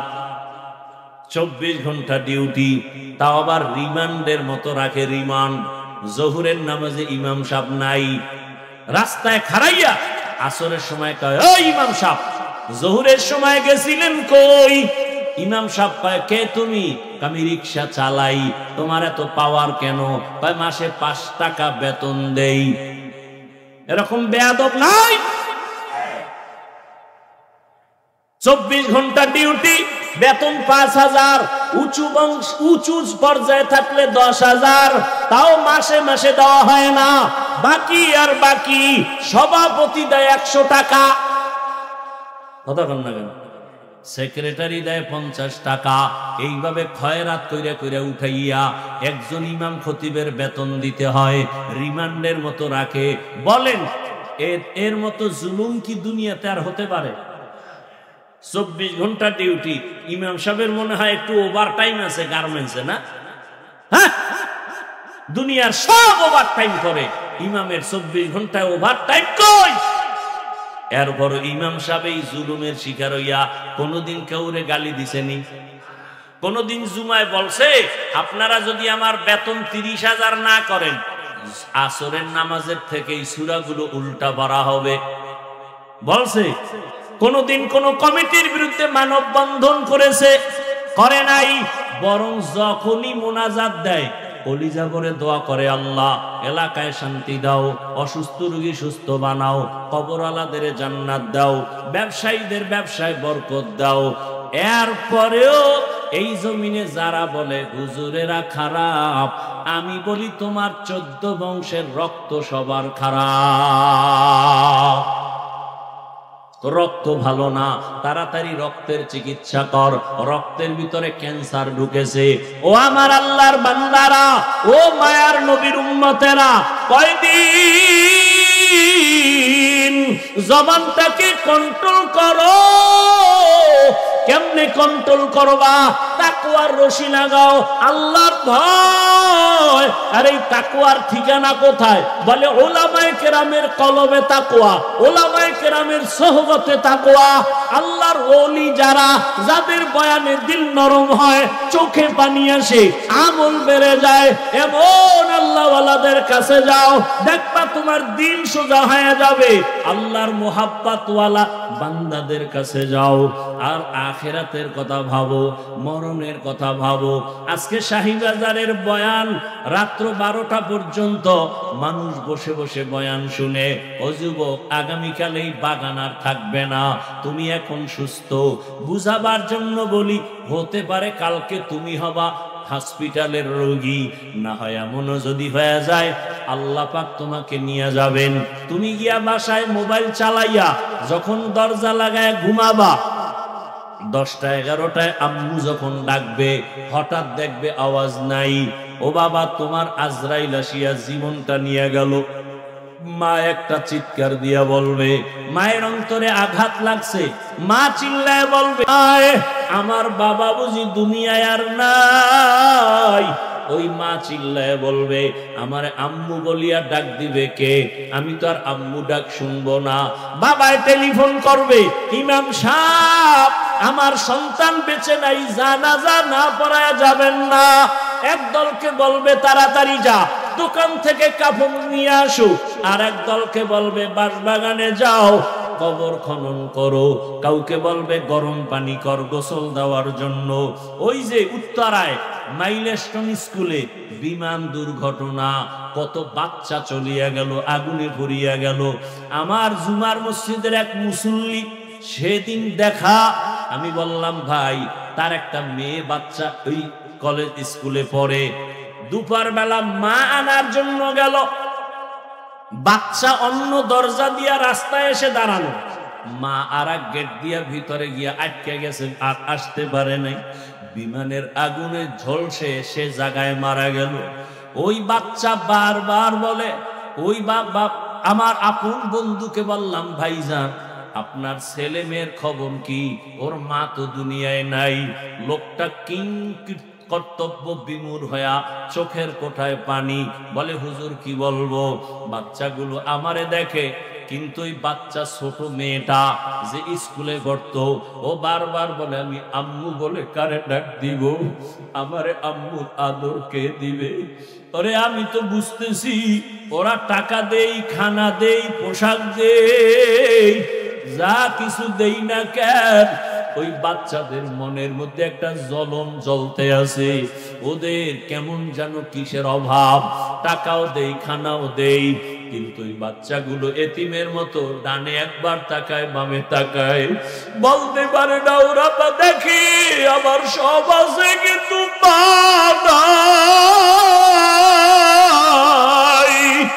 আমার মায়ের আদর থেকে আমরা বঞ্চিত। আরে একটা মা সন্তানের যে কত আপন। ও টাকাওয়ালা বাবারা, ও বৃদ্ধ বাবাজিরা, ও ব্যবসায়ী বাবারা, আজকে তুমি দেশের গ্রামের বাড়ি ছাড়িয়া ঢাকার শহরে চাকরি করো, ব্যবসা করো, তোমার মায়ের খবর জানো? এক রাতও মোবাইল না করিয়া ঘুমাইতে পারে না। রাত্র যতটাই হোক না কেন বারবার মোবাইল করে, বাবা কেমন আছো, কখন ঘুমাইবা, খানা খাইবা? ওই মা বাবার চোখের পানি। আজকে তুমি টাকার মালিক, বাড়ির মালিক, গাড়ির মালিক, ওই মা বাবার চোখের পানি আর দোয়া ছাড়া আমি চেয়ারে বসতে পারি না রে বাবা। বাড়ির মধ্যে মা কত মেহমান খানা খাওয়ায়, গোশত পাকায়, কিন্তু মা নিজে খায় না। আমার সন্তান একটা আমার কিনারায় নাই। ও আল্লাহর বান্দারা, এই ময়দানে কারা জানি মা হারায় ফেলছো, কে জানো বাবারে হারায় ফেলছো। ওরে আল্লাহর বান্দারা, যার বাবা নাই তার দুয়ার দরওয়াজা একটা বন্ধ, যার মা নাই তার দুয়ার দরওয়াজা দুটোটা বন্ধ হয়ে গেছে। আর যার মা বাবা এখনো আছে, মোনাজাতের পরে বাসায় গিয়া দেখ বাবা ঘুমায় না, বাবাও ঘুমায় না সন্তানের অপেক্ষায়। বারবার বলে বাবা আয়, তাড়াতাড়ি আয়, খানাও খাই নাই তুমি আসবা বলিয়া। আজকে যার মা নাই, বাবাও নাই, ও যখন দরওয়াজার কিনারে গিয়া দাঁড়াবে, দেখবে পাশের ঘরে যখন মা আওয়াজ দেয়, তখন ওই এতিমের কলিজাটা সিরিয়া যাবে, ওর বাবা আর জীবনে দেখবে না, মাও দেখবে না। ও আমার কলিজার বাবারা, ও ছাত্র ভাই, স্কুলে পড়ো, কলেজে পড়ো, চাকরি করো, ব্যবসা করো, ওরে আমি তোমাকে বলবো, ওই মা বাবার দোয়া ছাড়া জীবন সফল হবে না। ওই মা বাবার চেহারাটাও কি মনে পড়ে না? ওই মা বাবারে যারা কষ্ট দিয়া কাঁদাইছো, ওরে আল্লাহর বান্দারা, এখনো সময় আছে, দোয়া চাও। ওই মা বাবার চোখের পানি ছাড়া তোমার জীবনের তালা খুলবে না। ও যুবক, ওই মা বাবার সাথে বেয়াদবি করিও না। যদি কোনো অন্যায় করিয়া থাকো, আল্লাহর কাছে ক্ষমা চাও, 2 ফোঁটা চোখের পানি ছেড়ে কাঁদো। তোমার মতো কত যুবক তাকায় দেখো, স্কুলে কলেজে পড়িয়াও নামাজ ছাড়ে না। তুমি নিজেরে জিজ্ঞাসা করো, তুমি কেন পারো না? তোমার মতো সন্তান রাস্তায় গাড়ি চালায়, নামাজ ছাড়ে না, বলো বাবা তুমি কেন নামাজ পড়তে পারো না? তোমার মতো কত যুবক র্যাব, আর্মি, পুলিশ, বিডিআরের চাকরি করে, ডাক্তার, প্রফেসর, ইঞ্জিনিয়ার, 5 বেলার নামাজ পড়ে। ও বাবা গাড়ি চালায়, ড্রাইভার, নামাজ পড়ে, বলো তুমি কেন পারো না? ও ব্যবসায়ী বাবারা, আপনার মতো কত ব্যবসায়ী 5 ওয়াক্ত নামাজ পড়ে, আপনি কেন পারবেন না? ও চাকরিজীবী বাবারা, আপনার মতো কত চাকরিজীবী চাকরিও করে, নামাজ পড়ে, আপনি কেন পারবেন না? ও পর্দার আড়ালের মা বোনেরা, আপনার মতো কত মা কত বোন এখনো আছে, পর্দা করে, নামাজ পড়ে, স্বামীর মাল হেফাজত করে, মোবাইলে সময় নষ্ট করে না, একটা সন্তানকে আদর্শওয়ালা বানানোর মেহনত করে। ও আম্মা জানেরা, বোনেরা, আপনারা কি পারেন না? সন্তানটাকে আদর্শওয়ালা বানানোর মেহনত করবেন, 5 ওয়াক্ত নামাজ পড়বেন, স্বামীর মাল হেফাজত করবেন এবং মোবাইল থেকে দূরে থাকবেন। যদি আল্লাহ কবুল করে, এখনো সময় আছে, তওবা করেন। আমি শুরুতেই বলেছিলাম, জানি না কার আবু জাহাল ওয়ালা কপাল, জানি না কার কপালটা ওমর ওয়ালা কপাল। ও পর্দার আড়ালের মা বোনেরা, আপনারা তো জানেন এই দুনিয়াতে আল্লাহর এক বড় দুশমন ফেরাউন, তার স্ত্রীর নাম আসিয়া। এই এত বড় বেঈমানের ঘরে থাকিয়া আসিয়ার মতো বান্দি জান্নাতি হইয়া কবরে চলে গেছেন। নবীজি বলেন, আসিয়ার সাথে আমি মুহাম্মদের সাথে জান্নাতে বিবাহ হবে। ও পর্দার আড়ালের মা, আপনার স্বামী তো ফেরাউনের মতো খারাপ না। আপনি যদি নামাজ পড়েন, পর্দা করেন, আপনার স্বামী অনেক খুশি হয়ে যাবে, আপনাকে বাধা দিবে না। এখনো বলবো, আল্লাহর কাছে 2 ফোঁটা চোখের পানি ছাড়িয়া গোপনে গোপনে বলেন, আমার আল্লাহকে বলতে থাকেন, হে মালিক, আর বেপরদায় চলবো না, নামাজ ছাড়বো না, মোবাইলে সময় নষ্ট করব না, স্বামীর মাল হেফাজত করব, সন্তানটাকে আদর্শওয়ালা বানানোর মেহনত করব। ও আমার বৃদ্ধ বাবাজি, যুবক বাবারা, মনে মনে আমার আল্লাহকে বলো, হে আল্লাহ, আমার মতো যুবক জেনারেল লাইনে থাকিয়া যদি নবীর সুন্নত অনুযায়ী নামাজ পড়ে, আলেম ওলামার পরামর্শ নিয়ে চলে, শিক্ষকের দোয়া নিয়ে চলে, আমি কেন পারবো না? আজকে থেকে তওবা করো, আল্লাহকে বলো, আল্লাহ আর নামাজ ছাড়বো না, দাড়ি কাটবো না, বেপরদায় চলবো না, মা বাবার দোয়া নিয়া, শিক্ষকের দোয়া নিয়া, ওলামায়ে কেরামের পরামর্শ নিয়া নবীজির তরিকা আদর্শে চলবো। আর মা বাবার সাথে বেয়াদবি হয়ে থাকলে গোপনে গিয়া ক্ষমা চাইও।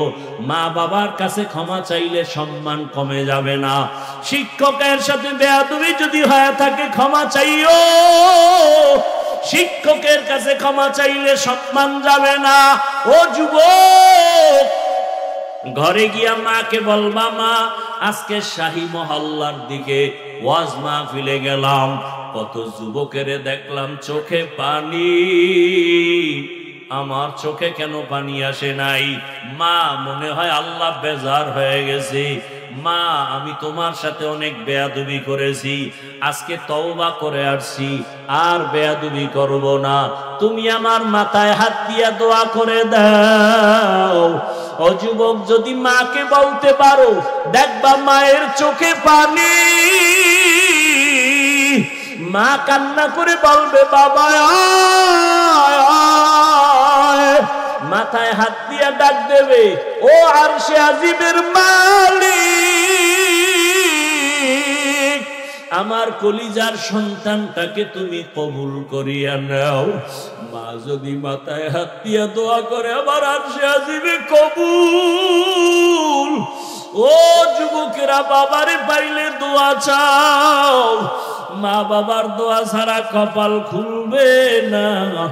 গুনার থেকে আল্লাহর কাছে তওবা করো। জবানের দ্বারা গুনাহ করব না, চোখের দ্বারা গুনাহ করব না, হাতের দ্বারা গুনাহ করব না। ওলামায়ে কেরামের খেদমত করব, আলেম হতে না পারলেও আলেমের দিল থেকে মুহাব্বত করব। আল্লাহর কোরআনটা সিনায় লাগাবো, তেলাওয়াতের চেষ্টা করব।